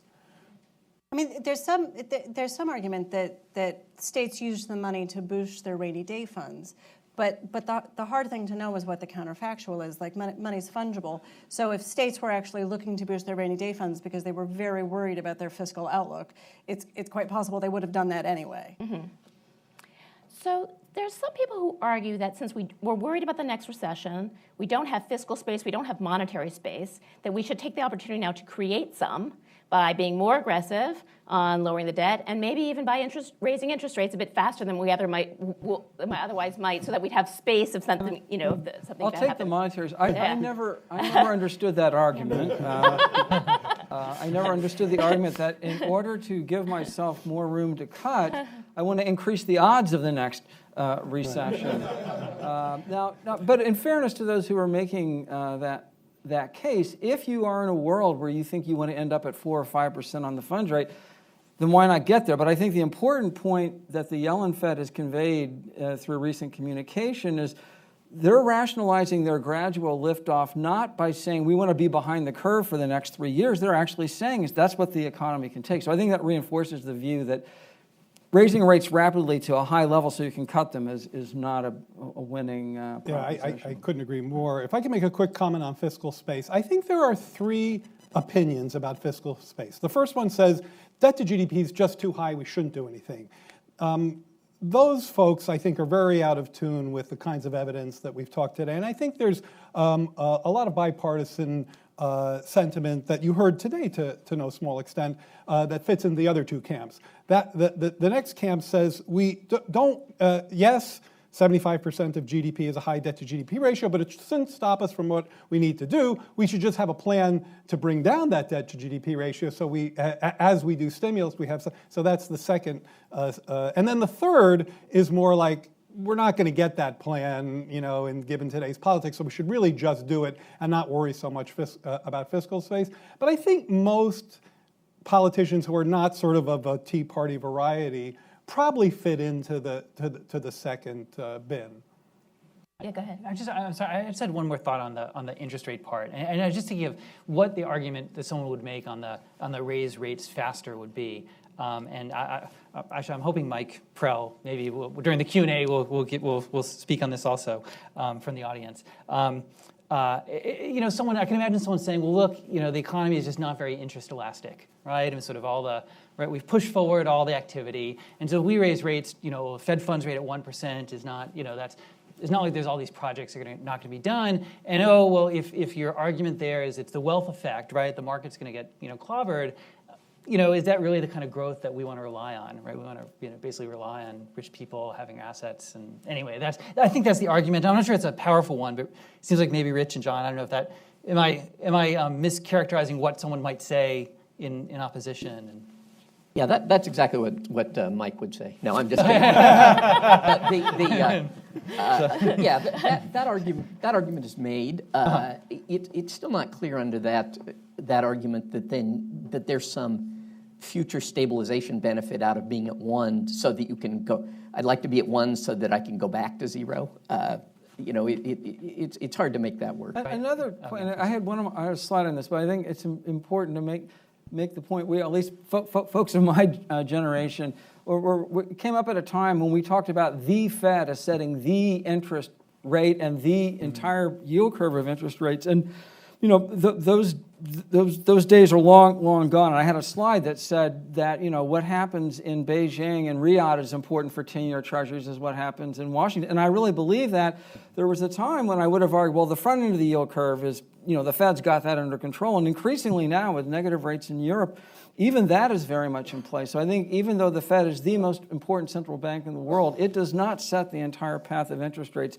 And the further out you go, and the further out you go, which is relevant for housing and capital spending, the less relevant the Fed is. Ironically, The Fed had more control over interest rates when it was irresponsible in the 70s because there was a huge inflation premium. And by bringing down inflation, you brought down rates. Now that the Fed and other central banks are good at what they do and that inflation premium is small, there's much less leeway to move around rates than perhaps a lot of people believe. And so for those of you who think rates are low, if that is a global development that will persist for 5 or 10 years, that gives you a different view on fiscal sustainability than if you think we're mean reverting back to 2006.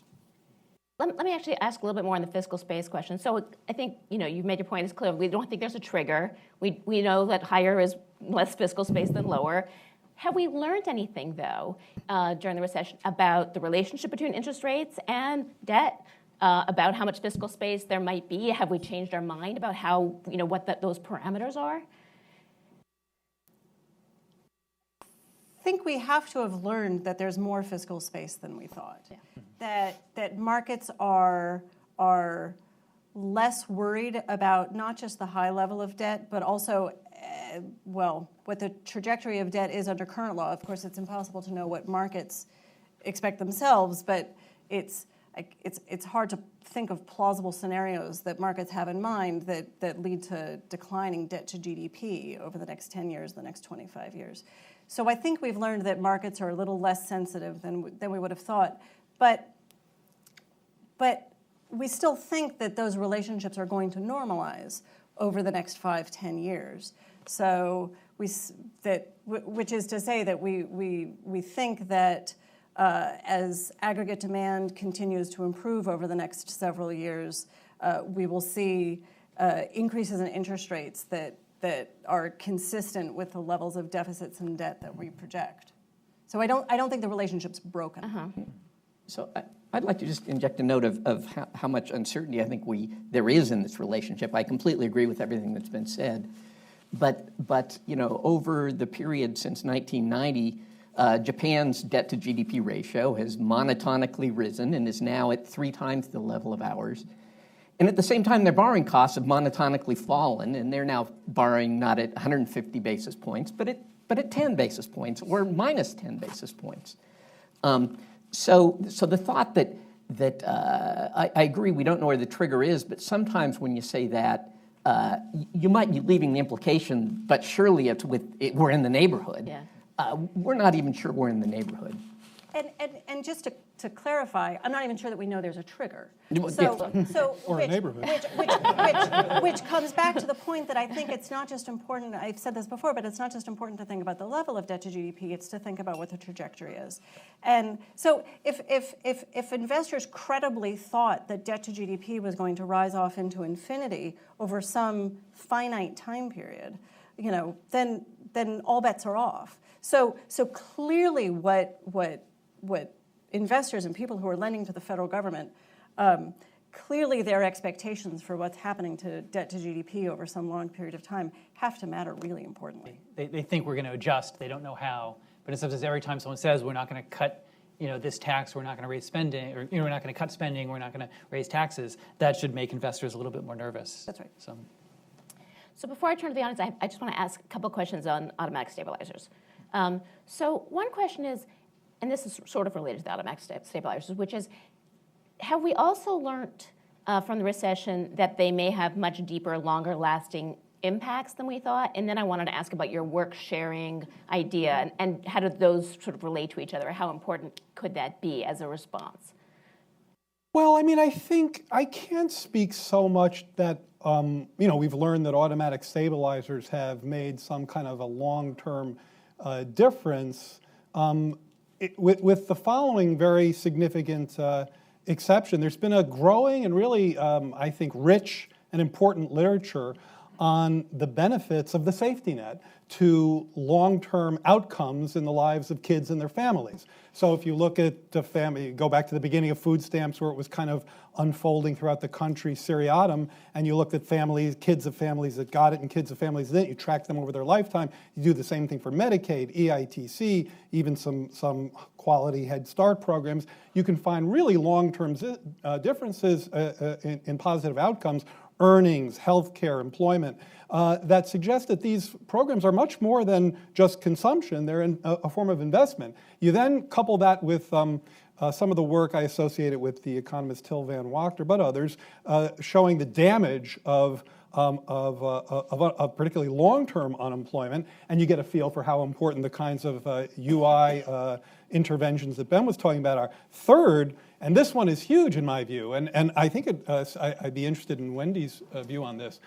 This idea that Wendy kind of alluded to, the economists call hysteresis, the idea that when the economy is depressed for long periods of time, so long-term unemployment stays highly elevated for a long time, it's not just a problem in the present, it actually diminishes the supply-side growth factors of the economy, both in terms of labor force participation and in terms of capital deepening. And you can see, if you look closely, that in fact CBO's potential came down significantly, and some economists, and I'm one of them, believe that this is a very serious consequence of inadequate response to the downturn. It has long-term macroeconomic negative results. So to say a couple things. So the question of how hysteresis matters and whether or not hysteresis is a thing that where short-term downturns always affect long-term potential, and they always affect it cycle after cycle, and they're doing it in the current cycle just in the way they always have. It's just that the current cycle is bigger. Whether or not that's the right story, or we don't typically see this kind of hysteresis, but we see it in this current downturn because this current downturn is special.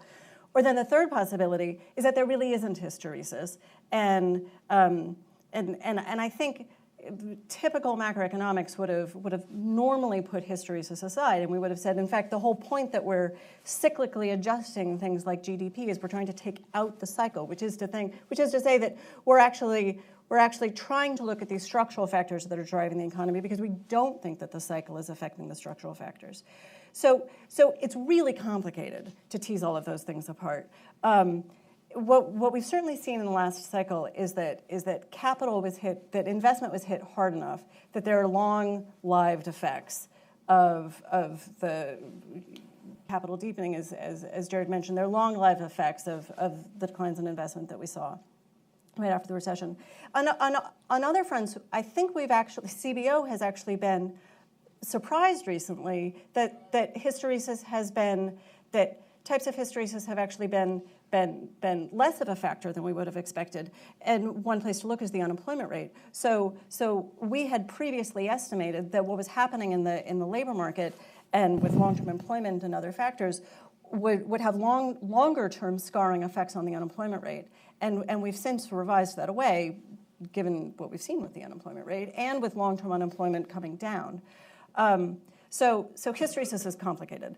The one, but just because Jared mentioned the revisions that CBO has made to our projections to potential since before the recession, since 2007, and I think you would show them in your slides, Rich. One thing that I will say is that we actually don't attribute most of the revision. So I don't know if you can sum it up, the picture that Rich showed of potential GDP in 2007 looking like this and potential GDP in our current projections looking like that, and there's a lot of daylight between them. We actually don't attribute most of that revision to the recession and hysteresis. We actually attribute most of that revision to implausibly optimistic projections for labor force growth and for hours growth in particular, pre-recession, and we were just in retrospect, they were just implausibly fast. Wanted to jump in? Yeah, I just had one really quick thought on fiscal, and I agree with a lot of what Jared said. And in some ways, that the long-lived nature of this, that the events of 06, 07, 08, and are living with us today, are with us today, and matter socially and politically and very profoundly. So to me, that's why this is so important, getting the policy right, and it goes back to the quality of the fiscal policy. I mean, sort of every dollar burned on, sort of green pork or whatever is a dollar that didn't go to preschool teachers. That's to me, that's why the quality matters. So and we didn't have time, and I don't think we necessarily need to do it now, to debate some of the aspects of the Recovery Act. The crazy. Okay, yeah, no, I should say the crazy train. Right, to me, what? So no, I work for Joe Biden. Yeah, that's not fair. What is frustrating to me, and you could see the frustration when I was up there, is the re-proposing the burning money on high-speed rail, the crazy train to nowhere. That to me, that's the hardest part. Is that you want at least some introspection and let's have So the some train quality. thing I'm less certain about. I think the green investments, I would argue you've mischaracterized. I think that some of them were a lot more effective than that. And by the way, not to get into it now in the interest of time, the work of Michael Greenwald is very instructive on this point. Thank you so much. Okay, we're going to open up to the audience now. Can you please raise your hand, stand up, the mic will come to you, and tell us who you are and where you're from. Do you want to, this gentleman right here? And we might take a few questions, take 2 or 3 questions, and then we'll bring it to the panel. Thanks very much. Phil Suddle from Tudor Investment Corporation. One fiscal and one monetary question, if I may. On the fiscal side, maybe Wendy specifically, it looks to me like we've had an incredibly high elasticity of tax revenues to income in this expansion. In fact, if you look at those charts people were putting up, huge swings in budget deficits relative to what's been quite stable GDP growth. So I wondered if you felt that the automatic stabilizers were actually a little bit bigger than the little rectangles that you were suggesting, or more to the point, when we get the next downturn, what's the chance that we catapult from a sort of 3% of GDP deficit back to double digits? So that's the fiscal question. On the monetary side, a very simple but very complicated question in some ways is, why is there so much focus on the front end of monetary policy, i.e. the Fed funds rate, and virtually no function on the transmission mechanism? Because isn't the problem that what the Fed's been doing in tapping the accelerators just hasn't moved the wheels? So it's that transmission mechanism we should be focused on, not the Fed. So since those were 2 questions, let's go. Wendy, you want to take the first one? I'll let you handle that. So I don't think that we have been particularly surprised by what's happened to automatic stabilizers, what's happened to revenues relative to taxable income. And so the way I square that with the point that you're making about GDP growth is I am positing that taxable income has moved more than GDP growth, but because the question came to me really fast, I didn't have time to verify that. And one of you want to take the monetary John's policy? going to John? take that. I think that's the right question about why is the focus at the short end and not on the transmission mechanism. But the answer is that the focus is very much at the longer end and on the transmission mechanism, where it should be precisely, especially with the federal funds rate at 0. That's why we're buying, why central banks around the world are buying longer-term securities. There was a lot of study done on the basic channels, the wealth channel, how is that being affected by problems where households were, that as Phil mentioned, were rebuilding their balance sheets. How did that affect the wealth channel? How does has the exchange rate channel changed? Is interest-sensitive spending much less interest-sensitive than it was at one time? So there has been, the focus should be there, and I think the focus has been there. So I think both of our monetary friends have introduced a really important point in their presentations. Rich focused on this in particular, which is the international dimension. I cannot overemphasize how important that is. Ben Bernanke has, actually since the mid-2000s, has been stressing through his savings glut discussions the critical importance therein, to the point where you're even seeing monetary policy being challenged by these dynamics, such that countries lower rates, expect their currency to go down, and it goes up. That happened in Japan recently, and to the tune of 8%, so it wasn't trivial. When the Fed turned a bit dovish in their meeting about a week ago, I mean, the dollar depreciated sharply. And so those sensitivities, those elasticities are much, in my view, much more important than they've not been unimportant in the past, but they're much more important now. Right there. Brendan? No.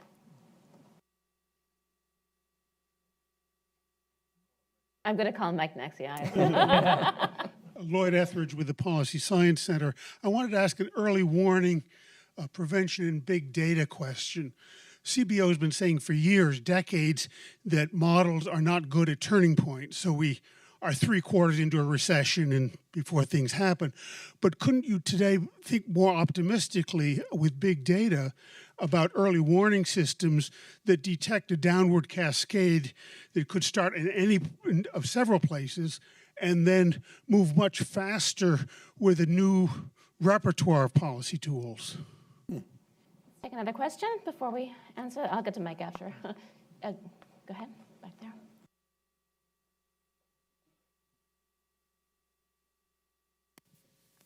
Thank you. This has got me thinking a lot of different directions.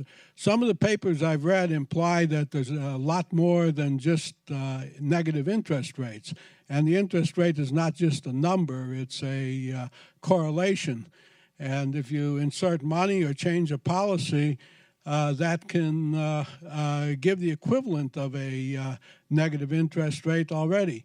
And Rogoff and Reinhardt said that this time it's different, and they kind of meant that it isn't different, but in a way it is different because the definitions of all the variables have changed and keep changing. What goes on in the CPI, stock market goes up, that's good, but the S&P 500 has a way different PE than it had in the 90s, and similarly unemployment is 5%, but the labor participation is lower than it's ever been. I like that diagram of all the lines interconnected. Some of the papers have each of those lines, but they have not just a number on those lines, but but each one of those lines is a complicated nonlinear partial differential equation. Wow. So we're going to let us cogitate on that question and move along. What are the real numbers that are going on here? One more before we ask. One more right now? Peter. All good points. Peter has a question.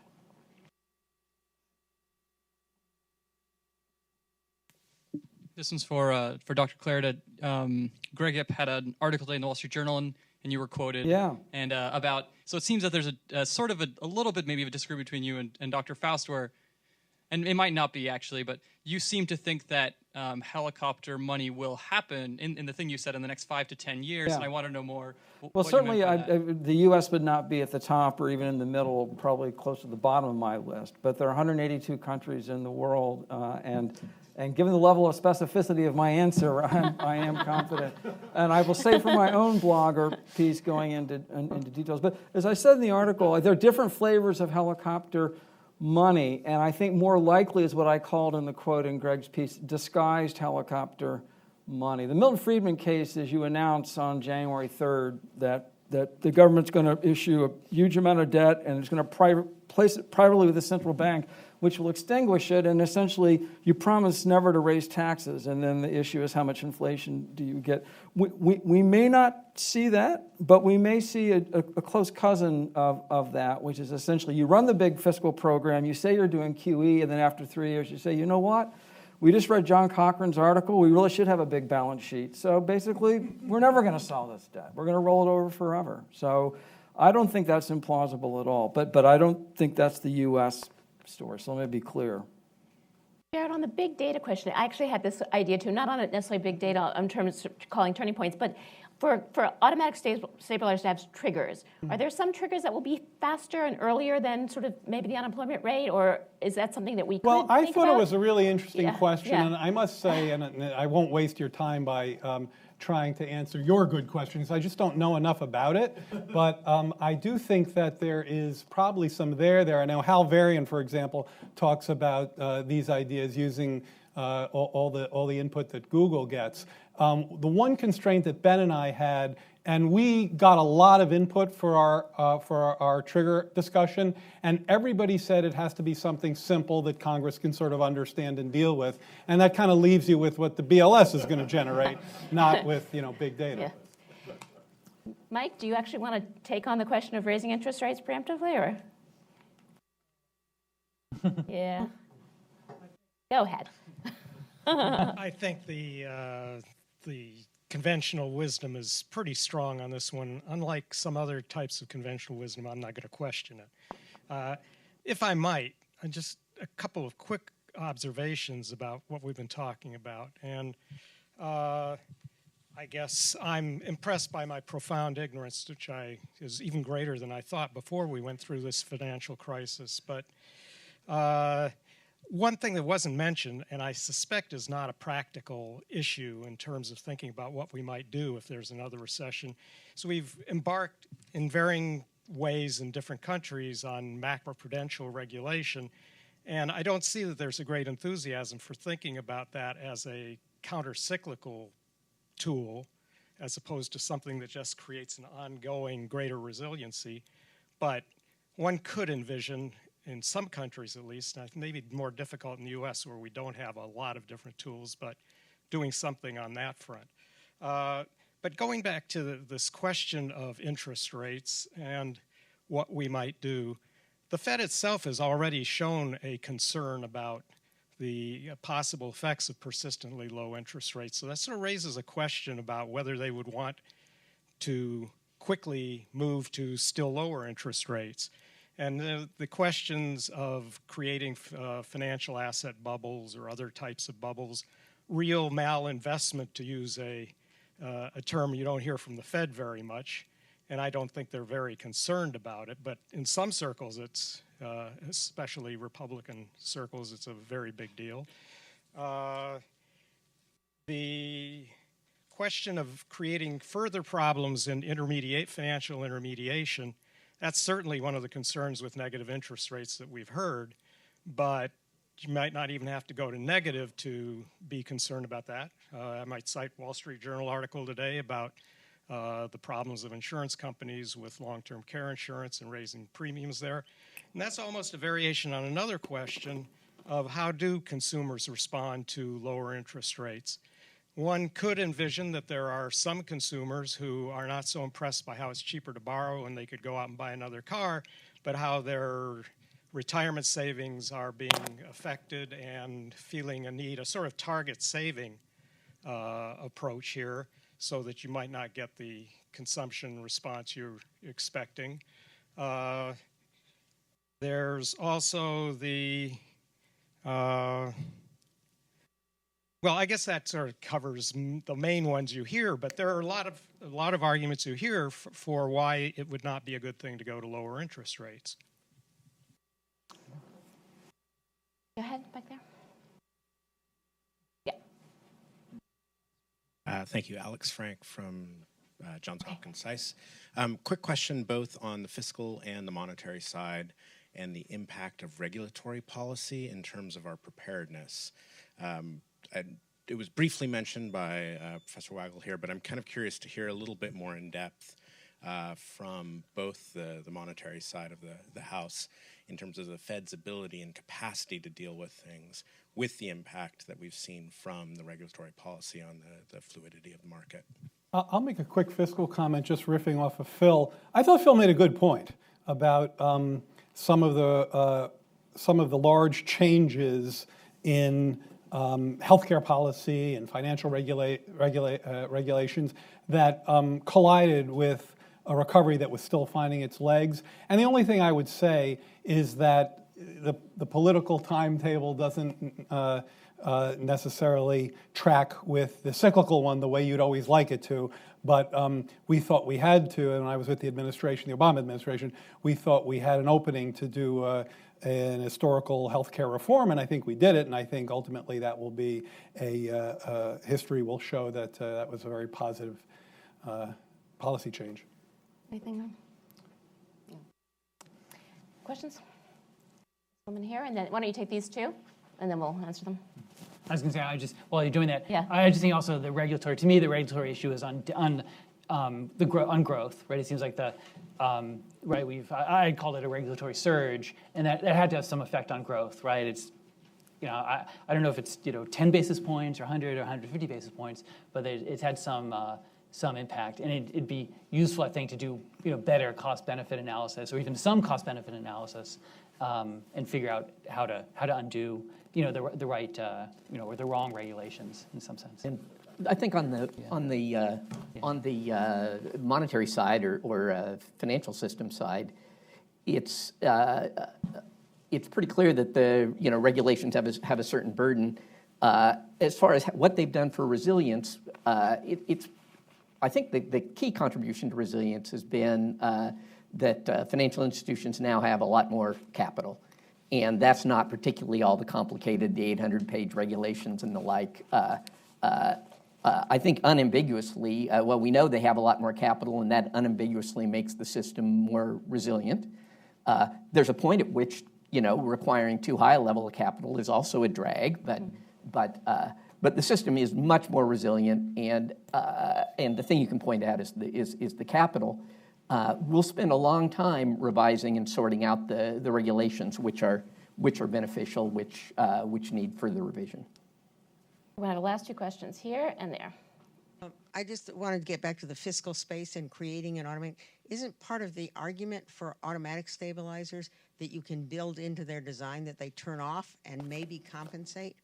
But also I wanted to ask, how important do you think the fiscal space or our ability to borrow is to the conviction to people that we won't go off at that default cliff? And frankly, 2013 was actually horrible. I mean, they spent a lot of time between 2011 and 2013 preparing, and you saw haircuts on short-term Treasury bills. Yeah, it's a great point. I mean, I remember Goldman Sachs always puts out these great charts of fiscal impulse, and 2013 was a huge negative. 1.5 points of GDP, you could map that onto 1 million jobs pretty quickly. And when fiscal impulse went from negative to neutral, you saw things really pick up pretty quickly. So I take your question very seriously. On the triggers, I mean, I'll just, yes, as Ben, very clearly articulated, the turning on and turning off is what's most important to us, and we think we've come up with ideas that would make them more timely. I would just, I would steer people towards a paper that I think was very important. It was actually a Brookings paper, and it sort of goes in a different direction than some of the things Wendy said, which is not a criticism of CBO at all. I think sometimes what happens is the research gets out ahead of CBO, and then if it becomes true, then CBO adapts it later. They're not going to change their views based on a paper or two. But I think the DeLong-Summers paper in a Brookings paper a little while ago that showed that when there's any degree, when there's even a very small degree of hysteresis, and we have evidence that there was in one of our papers that the degree was larger than that, they argued that the countercyclical stimulus pays for itself. I probably wouldn't go that far because I'm just uncomfortable talking about free lunches, but it becomes a very low-cost lunch. And you can actually see in Europe, in cases where austerity was bitten off big time, that in fact their debt situation worsened, because they hurt their growth so much. I was just going to think, to me, the schizophrenia on this issue is illustrated by the administration. On the one hand, it's decrying the sequester, and I understand that. On the other hand, celebrating the fiscal adjustment, right? And I understand that also. So in some sense, they can't decide which side of the sequester they want to be on, so they're on both. So. All right, last question. Wait, can I just say a little bit about the paper that Jared mentioned? So if you take like an infrastructure program that, let's say, costs $100 billion, and let's say we think it's going to have a rate of return of, let's even say we think right now, CBO estimates right now that the private sector rate of return is 10%. Let's say we think that the infrastructure project will have the same as the private sector rate of return, which is to say it's going to increase GDP every year by $10 billion. The revenue that the federal government will get from that increase in GDP of $10 billion is maybe about $2.5 billion. So that's not very much revenue. And if you think that the increase in borrowing that the government did in order to finance that infrastructure, assuming that that's how they financed it, increased interest rates at all, first of all, that means that they have to finance the $100 billion, but keep in mind that even if you increased interest rates by a trivial amount, our debt load is so high that very small increase in federal borrowing rates also has a negative effect on the deficit, which it's very easy to swamp the increase in revenues that you get from the increase in GDP from infrastructure. A quick last question. Yeah, Bobby Pestrong, Citizen. Given the interconnectedness that you've talked about from country to country, several speakers have mentioned that, agreed to that point. How important in advance is it that central banks or others think how they will coordinate their response in the case of a new recession? Or are there competitive advantages that countries can obtain by waiting to see what others do, and therefore it's not advantageous to coordinate response? Maybe I can just do that quickly. In theory, there can be. In practice, when people actually, at least among economists, try to quantify and calibrate the gains to cooperation, they're typically found to be pretty small. I think a lot of what we observe in practice, which sometimes we call coordinated policies, are really correlated policies. Countries get hit by common shocks, and it's all in their interest to do the same thing. So, for example, in 2009, there was a global recession. Everybody cut interest rates and did fiscal expansion. Was that coordination, or was that correlation to a common shock? So it's a harder problem when you get into the details than it may first appear to sort that out. So the mission of the Hutchins Center is to improve the quality of fiscal and monetary policy, which requires things like Jared and Ben's paper of thinking about how fiscal policy could be different, and improving public understanding of those, which requires the cooperation of people like these to spend time explaining things to us, answering questions, and making PowerPoint slides. One, I want to thank everybody for participating and coming. Two, the slides that all the speakers presented are on our website if you want to read the small print. And three, if there's paper or coffee cups at your feet, pick them up and put them in the garbage at the end. Please join me in thanking Louise and our panelists.